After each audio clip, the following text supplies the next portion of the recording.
ମୁଁ ଆପଣଙ୍କଠୁ ଆପଣଙ୍କର ମୂଲ୍ୟବାନ 5 ମିନିଟ୍ ସମୟ ମାଗୁଛି।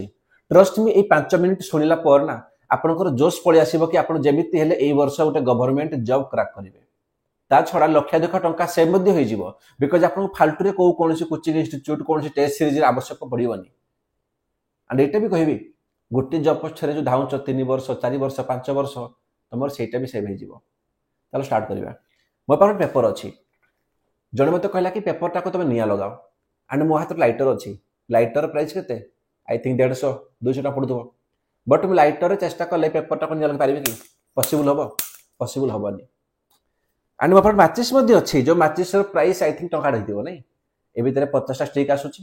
ଗୋଟେ ଷ୍ଟିକ୍ର ପ୍ରାଇସ୍ କେତେ ଆମର? 2 ପଇସା।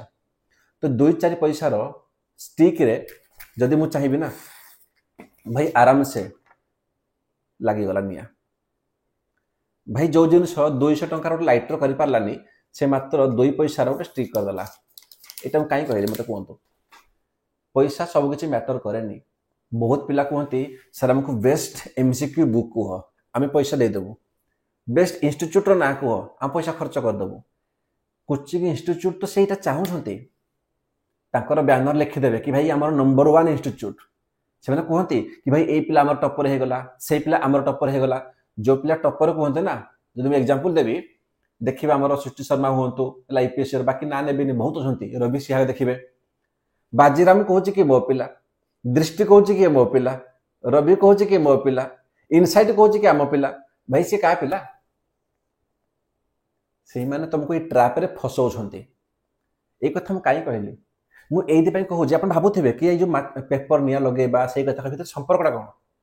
ଭାଇ ସମ୍ପର୍କ ହେଉଛି ନା କି ପିଲାଙ୍କ ମାଇଣ୍ଡରେ ଗୋଟେ ଫୋବିଆ ଅଛି କି ଯଦି ଆମେ ବେଟର ଇନଷ୍ଟିଚ୍ୟୁଟ୍କୁ ଯିବା ଯେଉଁଠି ଲକ୍ଷାଧିକ ଟଙ୍କା ଖର୍ଚ୍ଚ ହେଉଛି, ସେଇଠି ମେ ବି ଆମର କ୍ରାକ୍ ହେଇଯିବ, ଭଲ ପଢ଼ାଉଥିବ। ଭାଇ ଏମିତି ନୁହଁ। ଯଦି ମୁଁ କହିବି ପାର୍ଲାମେଣ୍ଟ ଉପରେ ନା, ତମେ ଯୋଉଠିକି ଯାଅ, ବାଜିରାମ ଯାଅ, ରବି ଯାଅ, ଆମର ଅପ୍ଟି ପ୍ଲସ୍ ଯାଅ, ବାଣୀକି ଯାଅ, ତମକୁ ପାର୍ଲାମେଣ୍ଟ ସମସ୍ତେ ସେମ୍ ହିଁ ପଢ଼େଇବେ। ଭାଇ ଗୋଟିଏ ଅଛି ସ୍ପିକର, ଗୋଟିଏ ଅଛି ଡେପୁଟି ସ୍ପିକର, ଗୋଟେ ଚେୟାରମ୍ୟାନ୍, ଆମେ କହନ୍ତି ଭାଇସ୍ ପ୍ରେସିଡେଣ୍ଟ, ଆଉ ଜଣେ ଅଛି ଆମର ଡେପୁଟି ଚେୟାରମ୍ୟାନ୍। ହଁ କି ନାଇଁ? ସେ ବହୁତ ସେମ୍ ପାଠ ପଢ଼େଇବେ। କୋରମ୍ କହିଲେ କ'ଣ, ଡେକୋରମ୍ କହିଲେ କ'ଣ, ସ୍ପିକର ରୋଲ୍ କ'ଣ, ପ୍ରାଇମ୍ ମିନିଷ୍ଟରଙ୍କ ରୋଲ୍ କ'ଣ, ସମସ୍ତେ ସେମ୍ ପଢ଼େଇବେ। କିନ୍ତୁ ଏଇ ଯେଉଁ ଆମର ହେଉଛି ନା ମାନେ ଭେଦଭାବ କି ଭାଇ ସିଏ ଏତେ ଟଙ୍କା ନେଉଛି, ସେ ହେଉଛି କମ୍ ଟଙ୍କା, କ'ଣ ପାଇଁ? ରିଜନ୍ ହେଉଛି କି ଯେଉଁମାନେ ଟିକେ ଅଧିକା ଦିନ ଧରି ତାଙ୍କର ମାନେ କ'ଣ ନାଁ କମେଇଦେଲେ, ଟିକେ ପୁରୁଣା ହେଇଗଲେ, ସେ ଭାବେ କ'ଣ ଆମେ ଗୋଟେ ବ୍ରାଣ୍ଡ ହେଇଗଲୁ। ଏବେ ଆମେ ଯାହା କହିବୁ ପିଲାଟା ଆଖି ବନ୍ଦ କରି ମାନିବେ। ଯଦି ମୁଁ କହିବି, ତମେ ଶୁଣିଥିବ ଗୋଟେ କୋଲଗେଟ୍ ଥିଲା ଆମର, ଏବେ ବି ପିଲାମାନେ ଗଲେ ଦୋକାନକୁ କୁହନ୍ତି କ'ଣ, ଗୋଟେ କୋଲଗେଟ୍ ଦିଅ। ଟୁଥପେଷ୍ଟ କେହି ମାଗନ୍ତିନି, କି ମାଗେ ଟୁଥପେଷ୍ଟ ଦିଅ, ବହୁତ କମ୍ ପିଲା ମାଗନ୍ତି କୋଲଗେଟ୍ ଦିଅ। ଭାଇ କୋଲଗେଟ୍ ଗୋଟେ ବ୍ରାଣ୍ଡର ନା, ଏମିତି ପିଲା ଅଛନ୍ତି ସେମାନେ ଡାବରକୁ ବି କହିବେ ଏଇଟା କୋଲଗେଟ୍ ବୋଲି, ବୁଝିପାରିଲେ? ସେନ୍ସୋଡାଇନ୍କୁ ବି କ'ଣ କହିବେ ଏଇଟା କୋଲଗେଟ୍ ବୋଲି। ଭାଇ ସେ କୋଲଗେଟ୍ ନୁହଁ, କୋଲଗେଟ୍ ଗୋଟେ ବ୍ରାଣ୍ଡ, ସେ ଗୋଟେ ହେଲା। ତମେ ଟୁଥପେଷ୍ଟ କୁହ। ମୁଁ କହିବା ମାନେ କ'ଣ କି ଯେଉଁ ବଡ଼ ବଡ଼ ଇନଷ୍ଟିଚ୍ୟୁଟ୍ ଅଛନ୍ତି ନା, ସେ ଚାହିଁଛନ୍ତି କି ତମକୁ ସେ ଆଟ୍ରାକ୍ଟ କରିବେ ଆଉ ତମଠୁ ମୋଟା ଅଙ୍କ ଝଡ଼େଇବେ। କିଛି ମିଳିବନି, ପଇସାରେ ମ୍ୟାଟର ହେଉନି, ମ୍ୟାଟର କରୁଛି କି ତମକୁ ସେ ଯାହା ପଢ଼େଇବେ ନା ଭାଇ ପଶିବ ଏଇପଟେ ବାହାରିବ ଆଇପଟେ।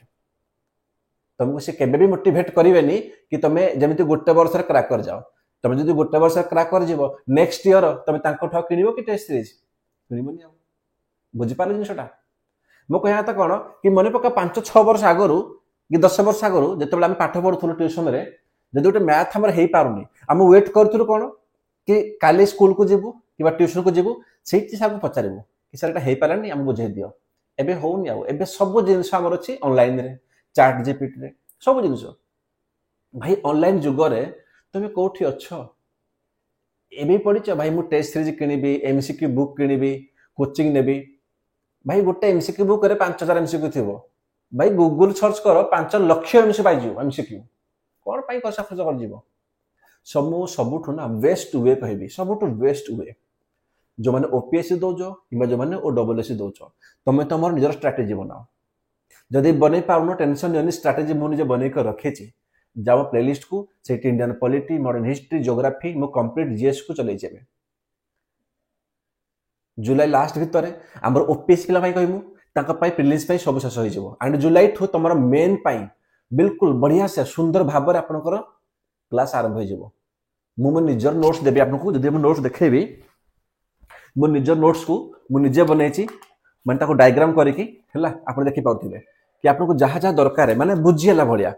एमती नुह कि खाली पढ़ेदेवी कि मैंने खाली पशब एपटे बाहर एपटे नुह बिल्कुल बुझेगा भाया जोटा आपको एग्जाम को ना क्राक करे बहुत ही साहाय्य करिवो क्राक करिवारे बहुत साहाय्य करिवो सो जो माने भी एपर्यंत आम चैनल रे जॉइन हेइन काइंडली रिक्वेस्ट करी भाई फालतू पैसा बर्बाद करनी एठू सेठू बिल्कुल भी करनी जाओ प्लेलिस्ट को सेठी सब किसी मिल जाव हाँ बाकी जो मैंने अच्छा ओ ट्रिपल एसी ओ डबल एसी पिला भाई तुम जीएस ये बिल्कुल भी हो टेंशन नबनी तुम बाकी जहाँ अच्छी मैथ होगला इंग्लीश होगला मुझे भी कम कर बहुत शीघ्र या वीडियो नहीं आसबि ओके सो जो मैंने भी एपर्यंत आम चैनल रे जॉइन होना काइंडली जॉइन हो जाओ ये भावनी कि फ्री रे पढ़ाऊँगी बोली ये किसी पढ़ाऊनी एमती नुह तुम पाठ पढ़ी सारा गोटे थर गूगल खोज एंड एमसीक्यू अटेंड कर जापर कि तुम एक्चुअली क्वेश्चन सॉल्व होची ना सॉल्व होनी ओके सो अगेन कहबी जो मैंने ये वर्ष एग्जाम दौर advance best of luck but मुझे रिक्वेस्ट करी भाई तुम निजपाई ना भी निज बापा माँ को तुम पठे ना कि भुवनेश्वर जा कटक जा दिल्ली जा से पाठ पढ़ तर पैसा गला बाधबनी से पैसा आउ थे कमेदेवे बट भितर जो आशाटा अच्छी मो पुओ किसी कर मो झील किसी कर आशा को मारी दियनी थैंक यू।